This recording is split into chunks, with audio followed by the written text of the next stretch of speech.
오늘 영상은 코인과 퓨처스를 처음 잡는 분도 따라올 수 있게 5가지를 한 번에 정리해 드립니다.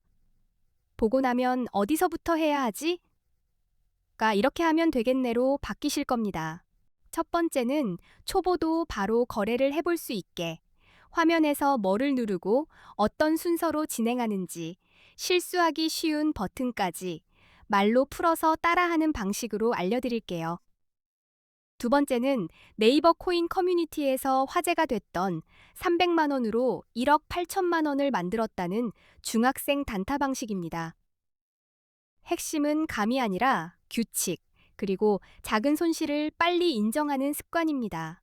세 번째는 거래 수수료를 최대한 깎는 꿀팁입니다.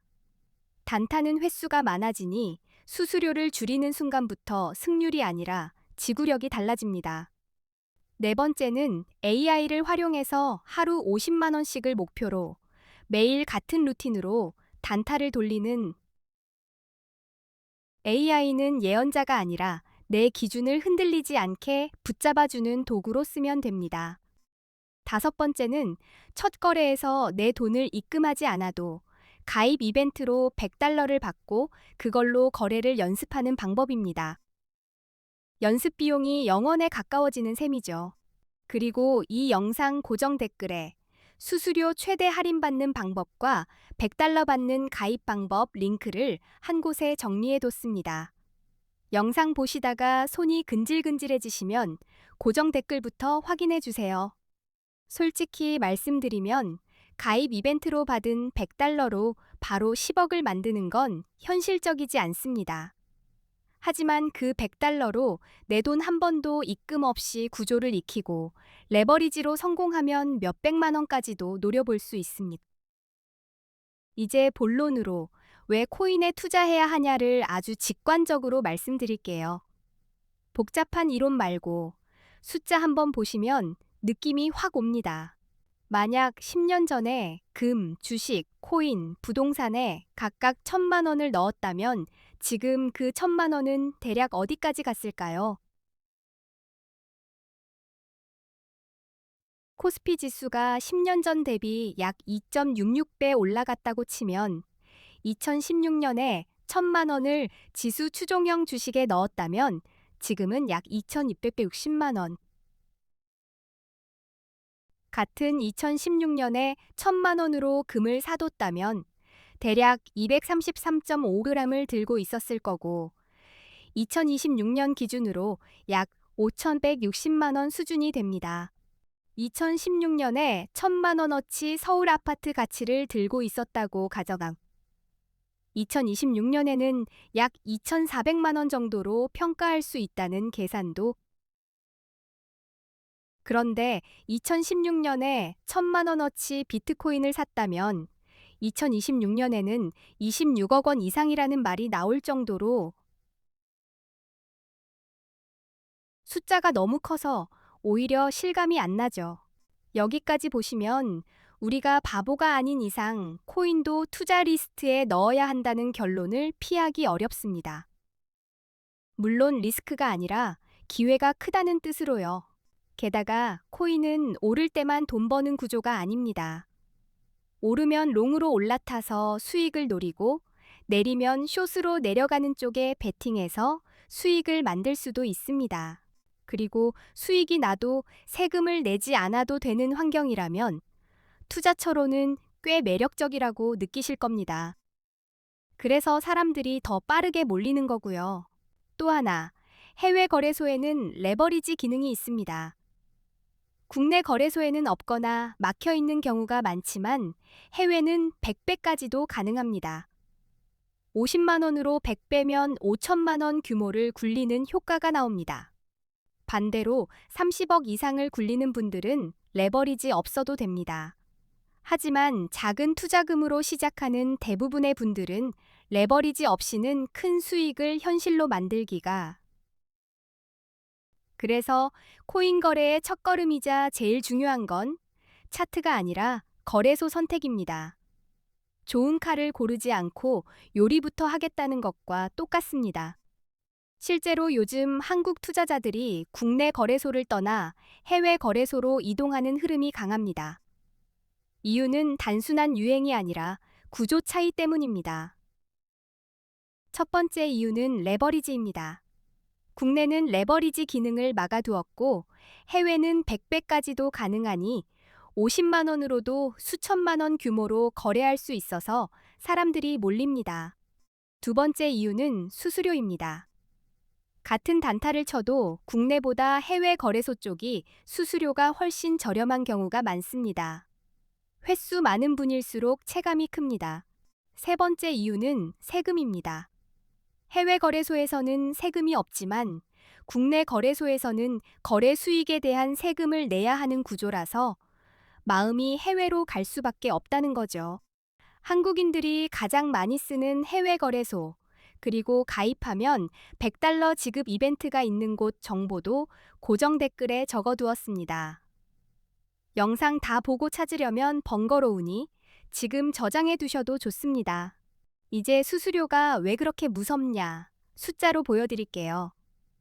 대형 거래소들 거래 수수료가 0.0055%라고 했을 때 1,000만 원 단타를 20배 레버리지로 치면 왕복 수수료가 1회에 22만 원쯤 나옵니다. 하루에 10번만 눌러도 수수료가 220만 원입니다.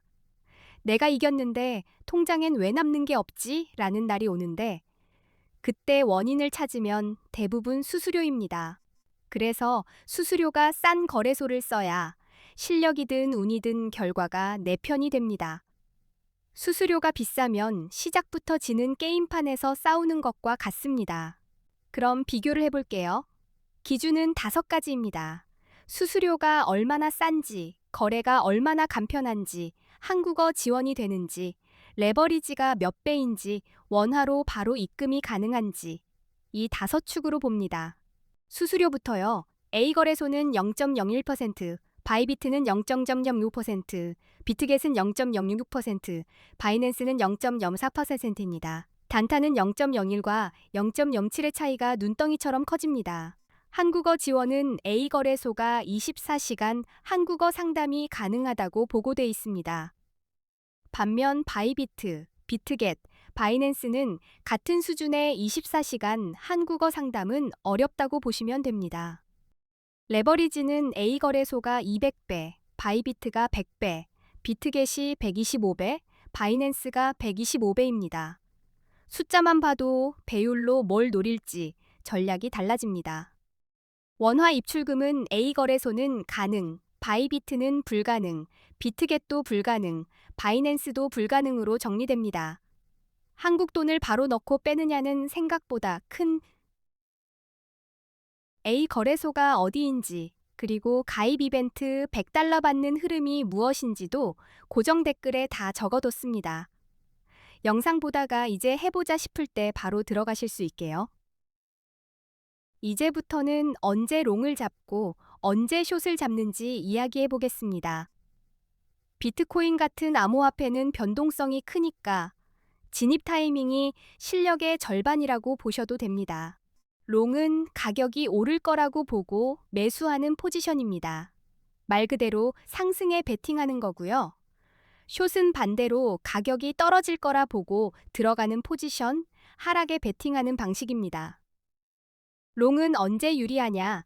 차트에서 강한 상승 추세가 뚜렷할 때입니다. 고점이 점점 높아지고 눌림이 와도 전 고점 위에서 버티는 흐름이 나오면 롱이 유리해질 수 있습니다. 기술적 분석에서 50일 이동평균선이 150일 이동평균선을 위로 뚫고 올라가면 골든 크로스라고 부르죠. 이때를 강한 상승 신호로 해석하는 분들이 많아서 롱 쪽으로 거래량도 같이 보셔야 합니다. 가격이 오르는데 거래량까지 함께 증가하면 시장 참여자들이 진짜로 사는 중이라는 신호가 됩니다. 그땐 확률이 조금 더 좋아질 수 있습니다. 뉴스도 무시하면 안 됩니다. 규제 완화, 대형 기관 투자자 진입, ETF 승인 같은 긍정 재료는 비트코인 가격을 밀어올릴 수 있어서 이런 흐름이 뜨면 롱 포지션 성공 확률이 높아질 수 있습니다. 반대로 숏은 하락 추세가 선명할 때 유리합니다. 저점이 계속 낮아지고 반등이 와도 힘없이 꺾이는 패턴이 반복되면 숏이 더 자연스러운 선택이 됩니다. 50일 이동평균선이 150일 이동평균선 아래로 내려가면 데드크로스라고 하고 보통 하락 신호로 해석합니다.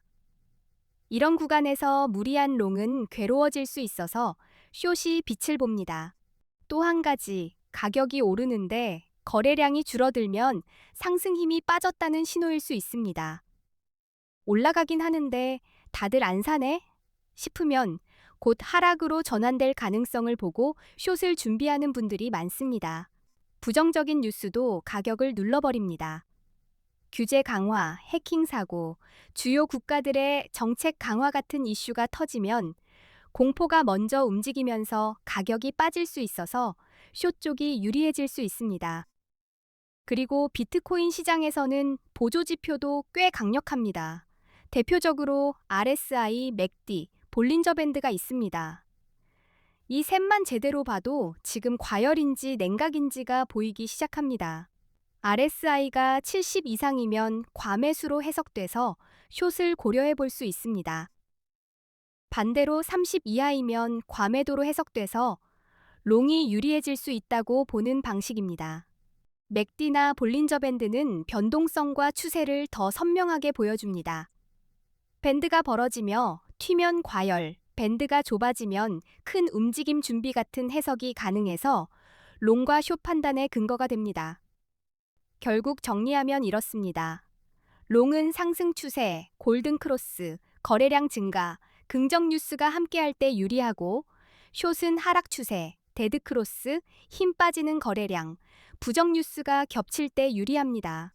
여기까지 들으시고 코인 단타에 조금이라도 감이 잡히셨습니까? 오늘 말씀드린 흐름을 그대로 적용하면 진입이 감정이 아니라 근거가 됩니다. 고정 댓글에는 정말 기가 막힌 꿀팁들, 특히 수수료 최대 할인받는 방법과 $100 받고 가입하는 방법을 깔끔하게 정리해뒀습니다. 영상 끄기 전에 꼭 한번. 앞으로도 초보자분들이 바로 따라할 수 있는 좋은 영상 끝까지 시청해 주셔서